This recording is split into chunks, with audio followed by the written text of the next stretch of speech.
खुद से जीतने वालों को मेरा सलाम और प्रणाम। क्या आपने कभी सोचा है कि एक छोटी सी गलती, एक छोटी सी चॉइस कैसे आपकी पूरी जिंदगी बदल सकती है? ये कहानी है एक छोटी सी मासूम बिल्ली और सन्यासी की। एक मासूम सी बिल्ली ने, यानी एक मासूम सी गलती ने सन्यासी का पूरा जीवन उलझा दिया। अंतिम शब्द। एक वृद्ध भिक्षु आखिरी सांसें गिन रहे थे, लेकिन उनके चेहरे पर गहरा संतोष और शांति थी। उनके पास एक युवा सन्यासी बैठा था। वृद्ध भिक्षु ने धीरे से उसका हाथ पकड़ा और कहा, आज से तुम इस आश्रम के उत्तराधिकारी हो। मुझे पूर्ण भरोसा है कि तुम सब अच्छे से संभाल लोगे। फिर उन्होंने भिक्षु को कान पास लाने का इशारा किया और धीरे से फुसफुसाए, बस एक बात का ध्यान रखना, कभी भी आश्रम में बिल्ली मत पालना। इतना कहकर वृद्ध सन्यासी ने आंखें मूंद ली और शरीर छोड़ दिया। पूरे आश्रम में सन्नाटा छा गया। सब अंतिम क्रिया की तैयारी करने लगे। 2 दिन बाद जब उस युवा सन्यासी को फुर्सत मिली तो उसे गुरु के शब्द याद आए, आखिर बिल्ली क्यों नहीं पालनी चाहिए? मास्टर ने मृत्यु के समय ऐसी रहस्यपूर्ण बात क्यों की? कई दिनों तक उस युवा सन्यासी के मन में सवाल बना रहा। आखिरकार वो एक बुजुर्ग सन्यासी के पास गया। युवा सन्यासी ने पूछा, गुरुजी ने मरते समय बिल्ली के बारे में ऐसा क्यों कहा और इस बिल्ली का क्या रहस्य है? बुजुर्ग सन्यासी मुस्कुराए। उन्होंने कहा, इसके पीछे एक कहानी है। मासूम बिल्ली। आज से 50 साल पहले तुम्हारे गुरु ने दूर एकांत में रहकर ध्यान करने का फैसला किया। वो एक छोटे से जंगल के किनारे एक कुटिया में रहने लगे। उनके पास सिर्फ 2 जोड़ी कपड़े, एक लकड़ी का कटोरा, एक मटका और एक लाठी थी। उनकी जरूरतें बहुत सीमित थीं। वे जंगली फल खाकर गुजारा कर लिया करते और कभी कभार गांव के लोग उनके लिए भोजन ले आते। लेकिन कुछ ही दिनों में एक समस्या प्रकट हुई। चूहे मास्टर के कपड़े कुतरने लगे, जिससे मास्टर के कपड़े जगह जगह से फटे दिखाई देने लगे। ये देखकर गांव वालों ने समाधान सुझाया, एक बिल्ली पाल लो, फिर आपको कोई दिक्कत नहीं होगी। मास्टर को बात सही लगी। उन्होंने एक बिल्ली पाल ली। कुछ ही दिनों में सारे चूहे खत्म हो गए। लेकिन अब एक नई समस्या प्रकट हो गई। बिल्ली को पेट भरने के लिए दूध चाहिए था। मास्टर अब रोज दूध मांगने के लिए गांव जाने लगे। गांव वालों ने फिर समाधान बताया, आप एक गाय पाल लो, दूध की समस्या भी हल हो जाएगी और आपको कहीं जाना भी नहीं पड़ेगा। मास्टर ने गाय पाल ली। अब बिल्ली भी खुश थी, लेकिन अब गाय के लिए चारा इकट्ठा करना पड़ता और उसकी देखभाल करनी पड़ती। गांव वालों ने फिर सलाह दी, एक विधवा महिला है, वो आपकी सेवा कर सकती है। विधवा अकेली थी। उसने खुशी खुशी गाय की देखभाल का जिम्मा ले लिया और वहीं पास में एक छोटी सी कुटिया बना ली। धीरे धीरे मास्टर और विधवा के बीच लगाव बढ़ने लगा। मास्टर युवा थे, विधवा सुंदर थी। दोनों के बीच नजदीकियां बढ़ने लगी। समय बीता। एक दिन विधवा ने बताया कि वो गर्भवती है। दोनों ने शादी कर ली। एक दिन अकेले मास्टर पिछले दिनों के बारे में सोच रहे थे। वो अचानक स्तब्ध रह गए। वो समझ ही नहीं पाए कि ये सब कब और कैसे हो गया। जिस संसार से वो मुक्त होने के लिए निकले थे, वही संसार उन्होंने दोबारा जंगल में बसा लिया। 20 साल बाद जब बच्चा बड़ा हुआ और विधवा का निधन हुआ, तब जाकर मास्टर ने संसार से संन्यास लिया। एक दिन ध्यान करते हुए मास्टर को सच्चाई समझ में आई कि ये सब कहां से शुरू हुआ, बस एक बिल्ली से। बुजुर्ग सन्यासी ने गहरी सांस ली और कहा, यही कारण है कि तुम्हारे गुरु ने आखिरी शब्द बोले कि कभी भी बिल्ली मत पालना।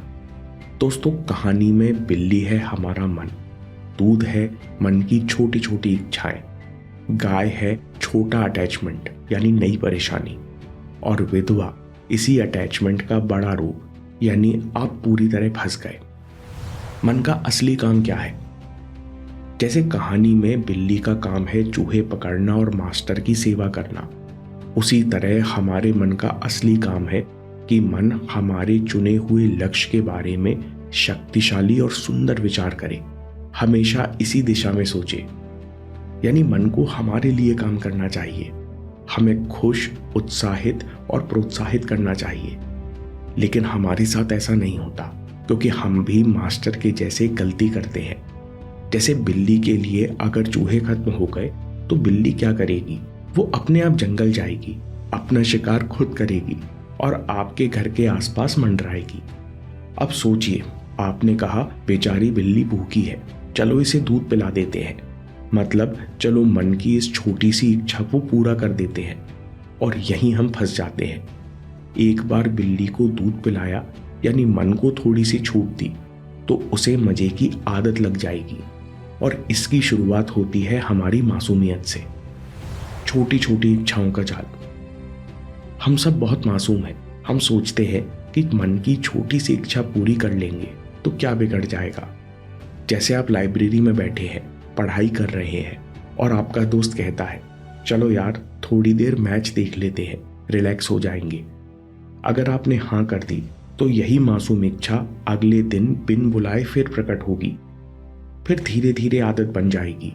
आदत क्रेविंग में बदल जाएगी, क्योंकि मन कभी संतुष्ट नहीं होता और ये क्रेविंग आपसे सारे अच्छे बुरे काम कराती है।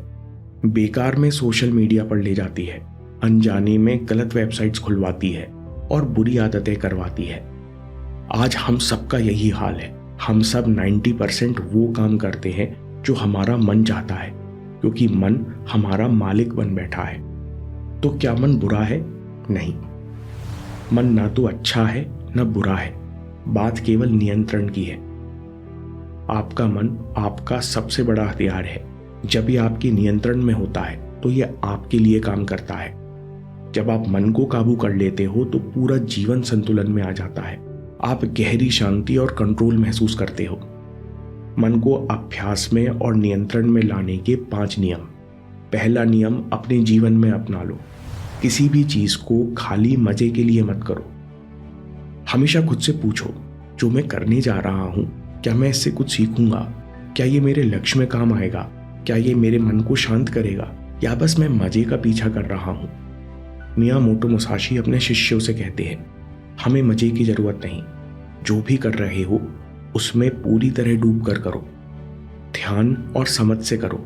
जितना ध्यान बढ़ेगा उतना मजा और आनंद आने लगेगा। मन को कंट्रोल करने की अगली बात है कि छोटी छोटी इच्छाओं के प्रति सावधान रहो। बड़ी हरकतों के प्रति तो हम सब सावधान हो जाते हैं, उनको सुधारने की कोशिश भी करते हैं। लेकिन जीवन में असली समस्या बड़ी इच्छाएं नहीं होती। असली समस्या तो छोटी छोटी इच्छाएं और छोटी छोटी हरकतें होती हैं। हमें लगता है कि इन छोटी हरकतों से क्या नुकसान होगा, लेकिन हम इन्हें दिन में कई बार करते हैं। ये आदत और क्रेविंग में बदल जाती हैं। इसलिए हम मन को कमजोर बना देते हैं। इसलिए मन को छोटी और अनावश्यक इच्छाओं का दूध मत पिलाओ। इसके लिए 3 प्रैक्टिकल स्टेप्स। क्रेविंग को टालना शुरू करो।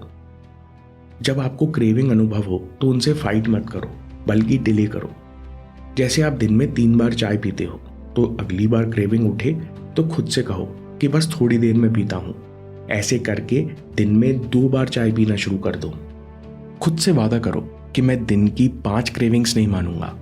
जब भी कोई बेकार की इच्छा उठे तो उसे कागज पर लिख लो कि ये मेरी इच्छा हुई और अभी मैं इसे नहीं मानूंगा, और ऐसा करके मुझे बहुत अच्छा लग रहा है। यह अभ्यास न केवल आपकी क्रेविंग दूर करेगा, बल्कि बाद में देखने से आपको आश्चर्य होगा कि आप कितनी आसानी से क्रेविंग्स को डिले कर सकते हो। दूसरा स्टेप है मन को उसी के खेल में हराओ, यानी अच्छी अच्छी आदतें अपनाओ। क्रेविंग्स पर काबू रखने से मन को शांति मिलती है और नई ऊर्जा का संचार होता है। इस ऊर्जा का बढ़िया यूज करो। सकारात्मक आदतें अपनाओ, जैसे सुबह घूमने जाओ, 10 मिनट ध्यान करो, अच्छी एक्सरसाइज करो। ऐसा करने से मन में सकारात्मक ऊर्जा बढ़ती है। तीसरा प्रैक्टिकल कदम है मन को खुश रखने की जगह मन से काम करवाने पर ध्यान दो। जब सेल्फ कंट्रोल के समय मन को बेचैनी या असहजता महसूस हो तो खुद को याद दिलाओ कि मुझे मन को खुश नहीं करना, बल्कि इससे काम कराना है। जितना आप मन को फोकस करोगे, एक काम में ध्यान लगाओगे, उतना मजा आपको आने लगेगा और आपको पता चलेगा जिस मजे के पीछे अभी तक दुनिया भाग रही है वो तो आपके पास पहले से ही है। आपको खुश रहने के लिए हर क्रेविंग को पूरा करने की जरूरत नहीं, क्योंकि मन तो जब फोकस करता है तब अपने आप ही खुश रहता है। इसलिए कभी भी सेल्फ कंट्रोल को सेक्रीफाइस से मत जोड़ो। सेल्फ कंट्रोल आपको असली मजा और असली शक्ति देता है। दोस्तों, जब हमारा लक्ष्य बड़ा और मुश्किल होता है तो लालच और डर यानी तरह तरह के डिस्ट्रैक्शंस हमें भटकाने की कोशिश करते हैं। उस समय आत्मविश्वास और बैलेंस बनाए रखने के लिए क्या करना चाहिए, इस पर अगला वीडियो देखिए, जिसके 5 प्रिंसिपल्स आपको लक्ष्य पाना सिखा देंगे। अभी देखिए या बात के लिए सेव कर लीजिए, क्योंकि आपके समय से कोई वीडियो, कोई ऐप, कोई न्यूज़ कीमती नहीं है। मैं काम के किस्से लाता रहूंगा। हम जीतेंगे।